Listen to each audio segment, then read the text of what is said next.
last lesson on Malawi, lesson 5. It's kind of a recap a little bit, but I'm going to do it through some personal storytelling related to my experience and time in Malawi. Okay. So the objective is to identify the general characteristics of Malawi's culture, history, economics, geography, and government. So here's what your organizer should look like. I'm going to tell 5 stories. Okay. And you need to write in this second column, are the themes of my story more related to culture, history, economics, geography, or government? And you can only pick one. You can only pick one and then explain and justify why. So if story 1 is all about culture, then you would write culture in this box right here. And then you would explain why it's culture. Okay? Showing your understanding of culture or history, economics, geography, and government. And I provided the definitions of each of those categories up there. Okay, so you can refer back to them, okay, just to make sure that you're really showing your understanding. Okay.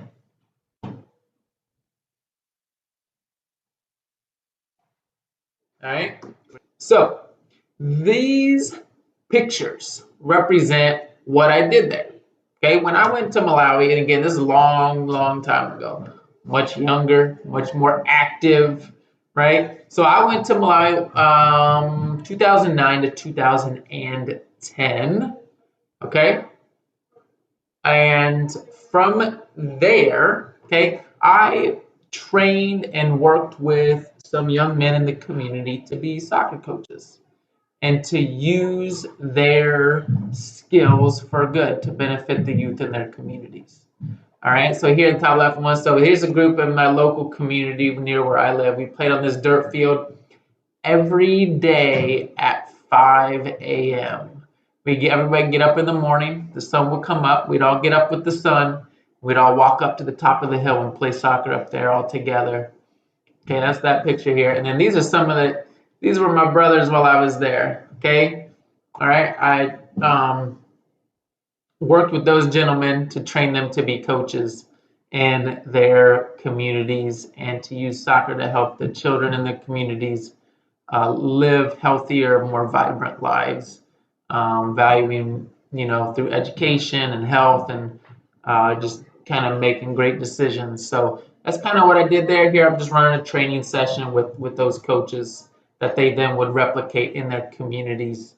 And then here just playing a game with some guys as well. So that is story number 1.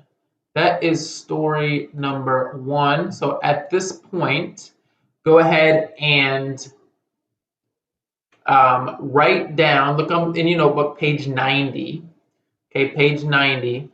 And see if you can write down which area of Chegg, culture, history, economics, geography, and government, best relates to this story. Okay, go ahead and do that now. Y'all ready for story number 2? Y'all ready for story number 2?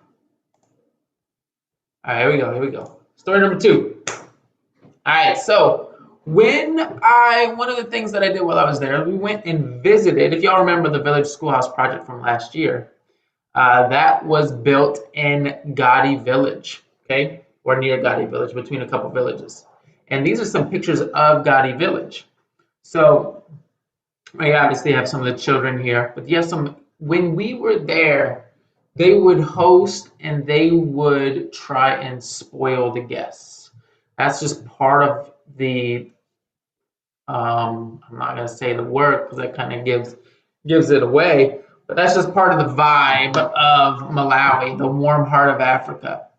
They would give you the best food, which for them, the best food was basically the stomach, the intestines, the heart, the liver of the goats that they made for you. All right, that's what they would do, and that was what was normal there. But here also, maybe you have a little bit of, here's one of their gardens.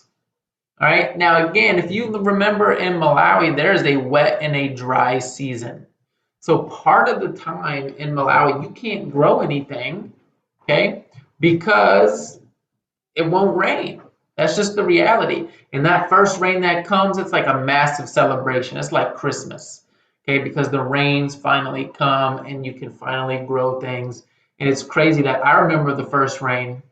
I could like hear it in the distance hitting all the like the metal roofs. It was like a wave coming in. You could just see it in the distance. That first rain, I remember it very distinctly. All right. But here's one other thing for this.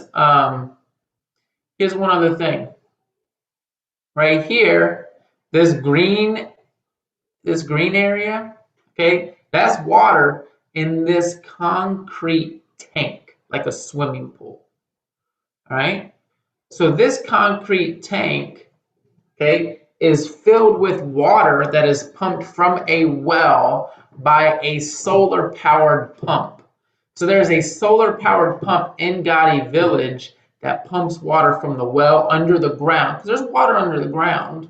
Okay, you go deep enough, okay, and it pumps water into the tank. And then from that tank, yeah, there's a hose. You can't see it. They kind of have a line here, a pipe that runs down into this part so they can farm and they can grow crops all year. All right. So that's one of the projects that we worked on, that Equitas, the organization that we went and worked with for the Village Schoolhouse Project and the Walk for Education last year. Okay. So that's that picture is part of that growing area, and a baobab tree in the back, like a famous tree. I got a story about that too. And then here's some tobacco leaves. As you're walking in this village at this time, it was after the harvest of the tobacco leaves, giant tobacco leaves. And everybody that went out and harvested then dries them and hangs them in their house, okay, to dry before they take it to market. And the baobab tree, it's a tree that looks like the roots are extending from the ground up. It almost looks like the tree's upside down. So the story behind that is someone somehow made God mad. So he grabbed the tree, he or she grabbed the tree, turned it upside down and took the beautiful part of the tree and shoved it into the ground so the roots are hanging out.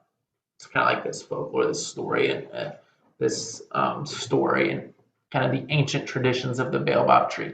All right, that's story number 2. Go ahead and write which area it best relates to: culture, history, economics, geography, and government, and explain why. All right.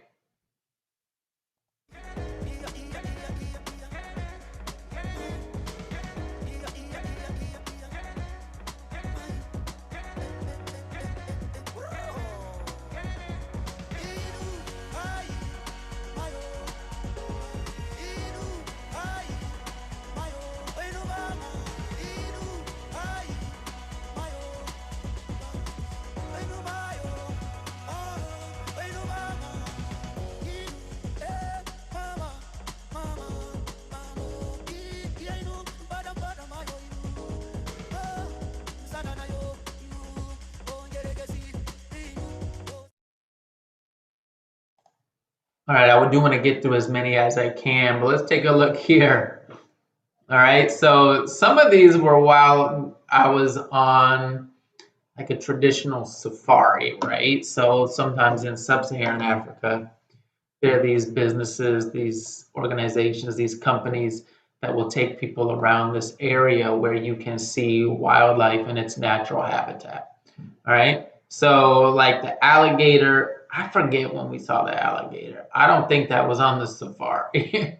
No, that was because we were on a boat. We were on a boat so we were on a safari. We were on the river, the Shiri River. That was the main part. If you go back to the geography part of Malawi. Then also, so that was during the safari, as is this deer. I think I don't know exactly what it is. You want to, and then the elephant too down here in that bottom left.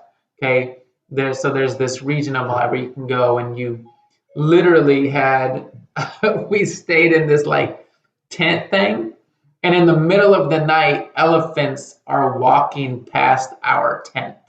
And so we just opened up like the window thing of the tent. It's more like a little hut. And we were able to just see the elephants walking behind us. And then in visiting one of the communities, this is again in the Shiri River, we saw these hippos. So these hippos right here. And there's an ancient story, folklore about the hippos, that they open their mouths because God took away their ability to eat meat because they caused so much devastation at one point. So they open their mouths so God can see that they don't have any meat in their mouths. That's another ancient story about hippos that we heard while we were on our little journey. All right. All right. Go ahead and put it in the chat, or not in the chat. Just put it in on page 90, please. Which area does that best relate? Culture, history, economics, geography, government, and explain why. Go ahead and do that now. I'll just give you a minute because I gotta get through two more stories. I gotta get through two more stories. All right.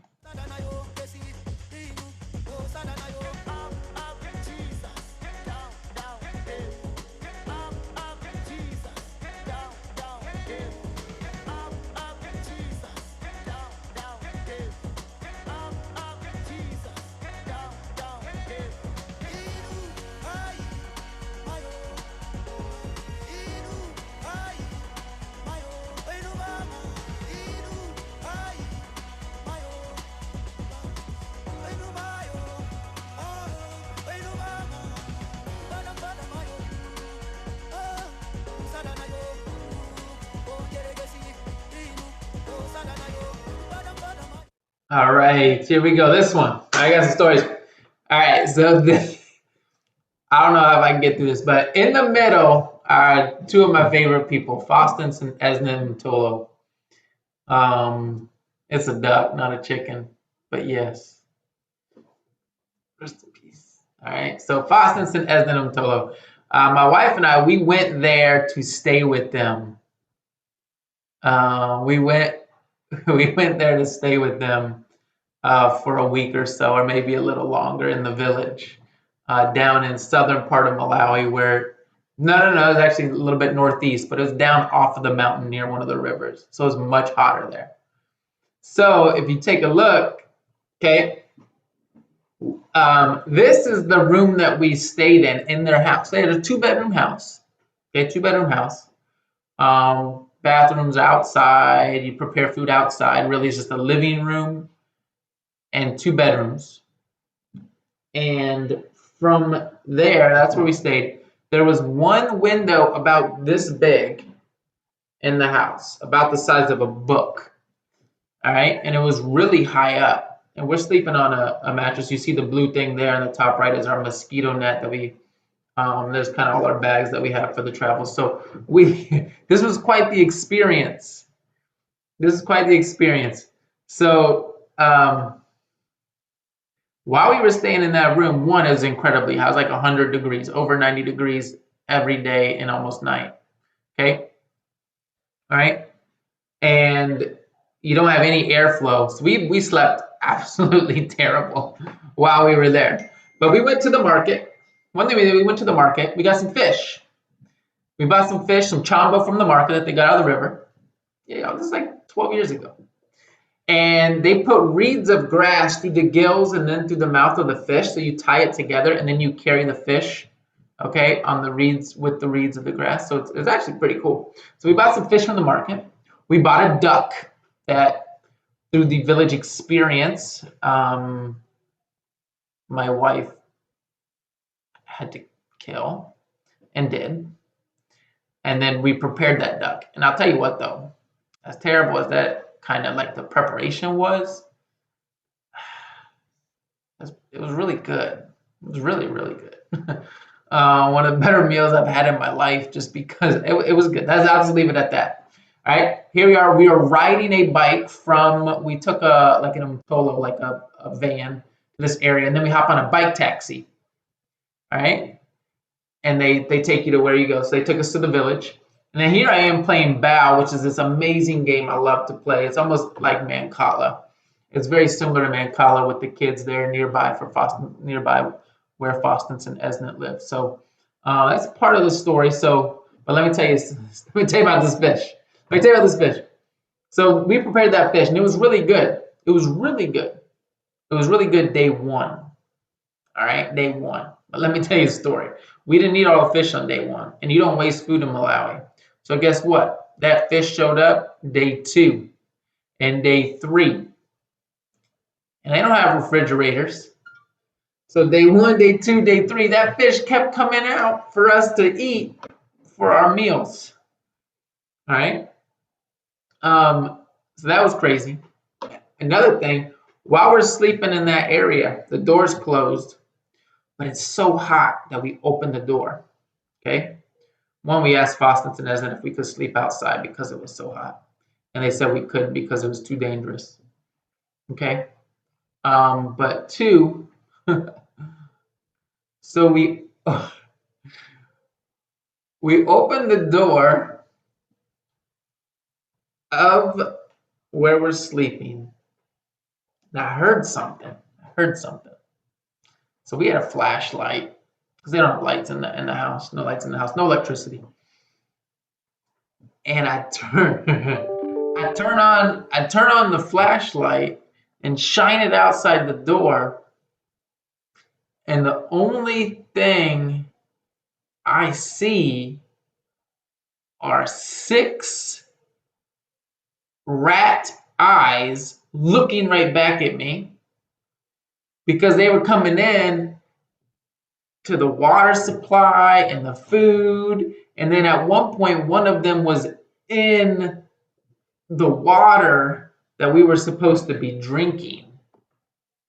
Yeah, for our time there. So, I mean, we closed the door right away and we just dealt with the heat. All right.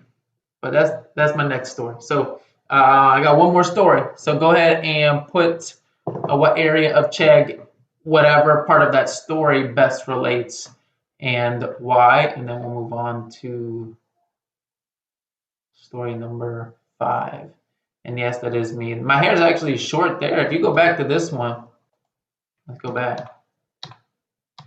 Hair is longer. It's like all the way down. Here, you see my hair is much longer in these. This is early on. All right.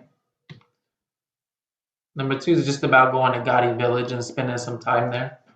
But you gotta decide. You can watch the video later to get caught up too.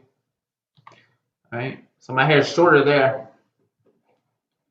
It's more like a soccer mom haircut or something. Oh, you gotta cut it short every once in a while. All right, let's move on though. Last story, because y'all gotta go. All right, so where do you think this is? What do y'all think this is?